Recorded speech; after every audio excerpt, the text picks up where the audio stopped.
ये टावर हवा से बराह रास्त पीने का पानी हासिल कर सकता है। कंडेंसेशन और कशिश शकल का इस्तेमाल करते हुए ये टावर्स धुंध और ओस से पानी निकालते हैं, जबकि ये बारिश का पानी भी जमा करते हैं।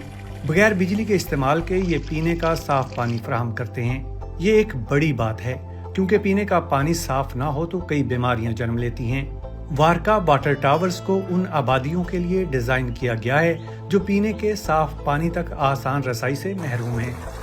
ये टावर्स लोगों के जमा होने के लिए एक बड़ी छतरी भी फराहम करते हैं। ताहम ये टावर्स अभी प्रोटोटाइप मरहले में हैं। ये मकामी, सस्ते और आसानी से मिलने वाले मवाद जैसे बांस, मिट्टी और पत्तों से बनाए गए हैं। इनके पीछे मौजूद कंपनी का दावा है कि ये टावर्स मौसमी हालात के लिहाज से रोजाना 40 से 80 लीटर पानी पैदा कर सकते हैं। ताहम पानी की कमी की सबसे बड़ी वजह रवायती ईंधन का इस्तेमाल और इसके नतीजे में रूनुमा होने वाली माहौलियाती तब्दीलियां हैं।